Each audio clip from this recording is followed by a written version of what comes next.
நாள் நடைபயண நிகழ்வாக 2 நாட்கள் தருமபுரி மாவட்டத்திலே நிகழ்ச்சிகளில் நான் கலந்து கொண்டிருக்கின்றேன். இன்று காலை அரூர் சட்டமன்ற தொகுதியில் மொரப்பூர் ஒன்றியத்தில் தென்பெண்ணை ஆற்றின் குறுக்கே ஈச்சம்பாடி தடுப்பணை வெள்ளையர்கள் காலத்தில் கட்டப்பட்டது. இந்த தடுப்பணையில் நீரேற்று மூலமாக நீரெடுத்து ஈச்சம்பாடி நீரேற்று திட்டத்தை நிறைவேற்ற வேண்டும் என நோக்கத்திலே இங்கே வருகை தந்திருக்கின்றேன். இந்த திட்டம் இங்கு பகுதியில் உள்ள அனைத்து விவசாயிகளுக்கும் பொதுமக்களுக்கும் பயன்பெறுகின்ற திட்டம். கிட்டத்தட்ட 8000 ஏக்கர் கூடுதலாக விவசாயம் செய்யலாம். நிலத்தடி நீர் உயரும். 50 ஆண்டு காலமாக மக்களுடைய கோரிக்கை. கடந்த ஆட்சி காலத்தில் எடப்பாடி பழனிசாமி முதலமைச்சராக இருந்த நேரத்திலே இதை அறிவித்தார். ஆனால் அவருடைய ஆட்சி கடைசி காலத்தில் அறிவித்தார். பிறகு இந்த ஆட்சி காலத்தில் அது இன்னும் சொல்லப்போனால் முதலமைச்சர் ஸ்டாலின் அவர்கள் தேர்தலுக்கு முன்பு வாக்குறுதி கொடுத்தார், நாங்கள் வந்தவுடன் இந்த திட்டத்தை நிறைவேற்றுவோம் என்று. இன்று வரை நிறைவேற்றவில்லை. ஒரு துரும்பை கூட எடுத்து வைக்கவில்லை. இப்போ இந்த திட்டத்தோட மதிப்பு கிட்டத்தட்ட 587 கோடி ரூபாய். முதலாக இந்த திட்டத்தினோட மதிப்பு 260 கோடி ரூபாய் இருந்தது. இந்த அணை 17 அடி இருக்கு. ஆனால் இன்னைக்கு 10 அடி தூர்ந்து போயிடுச்சு. இன்னும் கொஞ்சம் தான் கெப்பாசிட்டி இருக்குது. இல்லை, இது போன்ற தருமபுரி மாவட்டத்தில் எவ்வளோ திட்டங்கள் இருக்கு, நிலுவையில் இருக்கு. வாக்குறுதி மட்டும் கொடுத்திருக்கிறாங்க. திமுக மக்களவை தேர்தலுக்கு முன் மீண்டும் வாக்குறுதி கொடுத்தார்கள் 2024. அப்பொழுது கூட இந்த திட்டத்தை பற்றி கவலையே இல்லாத ஒரு ஆட்சி. இந்த திட்டம் மட்டுமில்ல, தருமபுரியில் எண்ணெய்கோல் புது தும்பலளி திட்டம் பெரிய திட்டம். அதுவும் இதே தென்பெண்ணையில் எண்ணெய்கோல் புதூர் என்ற ஊரில் கிருஷ்ணகிரி மாவட்டத்தில் அங்கே பகுதியில் அங்கே தண்ணி எடுத்து 52 கிலோமீட்டரில் தும்பலளி அணைக்கு இந்த திட்டம் கொண்டு வரணும், தண்ணி எடுத்து வரணும். எத்தனையோ போராட்டங்கள் நாங்கள் செஞ்சோம். செய்து அதுவும் கடந்த ஆட்சி காலத்தில் 275 கோடி ரூபாய் ஒதுக்கீடு செய்தாங்க. அதில் அறகுறையா இப்போ ஏதோ ஒரு கொஞ்சம் ஆமை வேகத்தில் ஏதோ திட்டங்கள் நடக்கல, இடையில நின்று போச்சு, அவ்வளோதான். அதே போன்று இந்த மாவட்டத்தில் எவ்வளோ அங்கே இருக்கின்ற மலைகள் வாயிலாக சிற்றாறுகள் எல்லாம் இருக்கு.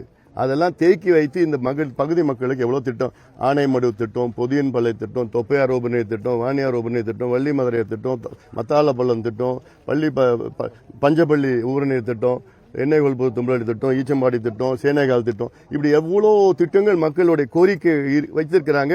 ஆனால் அதை பற்றி எந்த ஒரு மூச்சு கூட திமுக அரசு கொடுக்கல. இப்படி இவ்வளோ மோசமான ஒரு ஆட்சி பார்த்ததில்லை. எல்லாத்துக்கும் மேலே இந்த மாவட்டம் 80 விழுக்காடு மக்கள் பயன்பெறுகின்ற திட்டம் ஒகேனக்கல் காவிரி தருமபுரி உபரிநீர் திட்டம். இந்த திட்டம் நீரேற்று மூலமாக காவிரியில் கடலுக்கு போகிற தண்ணி ஒரு 3 TMC நீரேற்று மூலமாக இந்த திட்டத்தை இந்த தருமபுரி மாவட்டத்தில் உள்ள கிட்டத்தட்ட 800 ஏரிகள் குளங்களை நிரப்புற திட்டம். அவ்வளோதான். 800 ஏரி குளங்கள் பக்கத்தில் டேமில் நிரப்புற திட்டம். இது காலங்காலமாக மக்களுடைய கோரிக்கையாக இருக்கிறது. இது எத்தனையோ போராட்டம் பண்ணிட்டோம். 3 நாள் நடைபயணம் நான் பண்ணிட்டேன். அரை நாள் கடையெடுப்பு ஒட்டுமொத்த மக்களும் பண்ணாங்க. 10 லட்சம் கையெழுத்து இயக்கத்தையும் பண்ணோம். என் தலைமையில் 50,000 விவசாயிகள் வச்சு போராட்டத்தையும் பண்ணிட்டோம். முதலமைச்சர் கடந்த முதலமைச்சரும் பார்த்தோம், இப்போ இருக்க முதலமைச்சர் இதுக்கு சம்பந்தமாக பார்த்து பேசணும். ஆனாலும் இதை பற்றி எந்த அக்கறையும் இல்லாத திமுக நிச்சயமாக மக்கள் கடந்த தேர்தலே புறக்கணிச்சிட்டாங்க. இந்த தேர்தலில் மிக படுதோல்வி திமுக கிடைக்கும். ஏன்னா இந்த மாவட்டத்தை பற்றி ஒரு துளியும் அக்கறை இல்லாத ஒரு அரசு பார்த்துட்டு இருக்கிறோம். நம்ம முதலமைச்சர் 2 நாளுக்கு முன்பு இங்கே வந்திருந்தாரு. சிப்காட் பார்வையிட போனார். ஏதோ கல்யாணத்துக்கு வந்திருந்தார், அவ்வளோதான். இடையில சிப்காட்னு இந்த சிப்காட் வருவதற்கு எவ்வளோ போராட்டம் பகாடு வச்சு செஞ்சிருக்கிறது. ஆனால் இன்னும் சிப்காட் வரல. முதலமைச்சர் சொல்றாரு, தமிழ்நாட்டில் நாங்கள் 11,32,000 கோடி தொழில் முதலீடு தமிழ்நாட்டில் நடைபெற்று இருக்கிறது என்று ஒரு முதலமைச்சர் பொய்ய சொல்றார். அதுவும் பொய் தான். அதில் நாங்கள் அந்த பொய்யை நாங்கள் நிரூபிக்கின்ற வகையில் ஒரு புத்தகம் நான் தயாரிச்சிருக்கிறேன். நான் அது இன்னும் கொஞ்சம் நாளில் வெளியிட போறேன். நான் இன்னும் சொல்ல போனா 11,32,000 கோடி முதலீடு நடந்திருக்கு தமிழ்நாட்டில். அதில் 34 லட்சம் பேருக்கு வேலை கிடைச்சிருக்குன்னு ஒரு பொய்ய முதலமைச்சர், தொழில் அமைச்சர், நிதி அமைச்சர் மாற்றி சொல்லிட்டு இருக்கிறாங்க. 1 லட்சம் கோடி கூட முதலீடு நடக்கல. அப்படி நான் கேட்கிறேன், அந்த 11,32,000 கோடியில் தருமபுரி மாவட்டத்தில் எவ்வளோ முதலீடு நடந்திருக்கு? தருமபுரியில் ஒரு சிப்காட்டில் எவ்வளோ முதலீடு நடந்திருக்கு? 4.5 ஆண்டு நீங்கள் ஆட்சி வந்திருக்கீங்கல்ல, 4.5 ஆண்டு காலத்தில் தருமபுரி சிப்காட்டுக்கு எவ்வளோ தொழில் வந்திருக்கு? தொழில் நிறுவனங்கள் எவ்வளோ பேர் இங்கே முதலீடு செஞ்சிருக்கிறாங்க? ஒன்றும் கிடையாது. இப்போதான் ரோட போட்டுட்டு இருக்காங்க. இது என்ன ஆட்சி இது?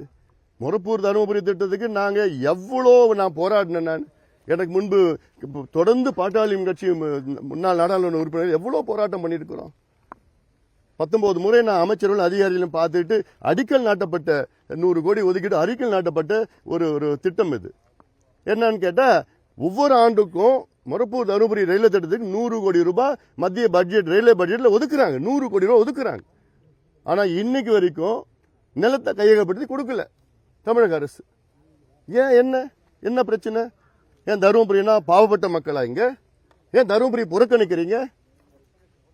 இப்படி ஒவ்வொரு திட்டத்திற்கும் அதன் பிறகு இந்த தொப்பூர் கணவாய் திட்டம் நான் நம்ம வெங்கடேசன் எம்எல்ஏ மற்றெல்லாம் கூட்டிட்டு போயிட்டு கட்காரியை நான் பல முறை பார்த்திருக்கிறேன். பல விபத்துகள் நடந்து இதெல்லாம் சொல்லிக்கிட்டு பிறகுதான் கட்காரியை மத்திய போக்குவரத்து நெடுஞ்சாலை தேசிய நெடுஞ்சாலைத்துறை அமைச்சர் போக்குவரத்து துறை அமைச்சர் அவரை பார்த்து என்னோட நட்பு காரணமாக அவர் கிட்டத்தட்ட முதல்ல 850 கோடி இப்ப 920 கோடி ரூபாய் ஒதுக்கீடு வேலை நடந்துட்டு இருக்குது. அல்ல இப்படி பாட்டாளி மக்கள் கட்சியால் மட்டும்தான் இந்த மாவட்டத்தில் வளர்ச்சி வந்திருக்கிறது.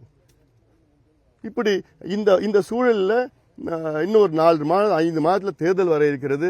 உறுதியாக மக்கள் நான் போற இடத்துல மக்கள் மிகுந்த கோபத்தில் இருக்கின்றார்கள். இங்க இருக்கின்ற மக்கள், நான் இங்கே தருமபுரியில் மட்டும் இல்லை, தமிழ்நாட்டில் இருக்கிற மக்கள்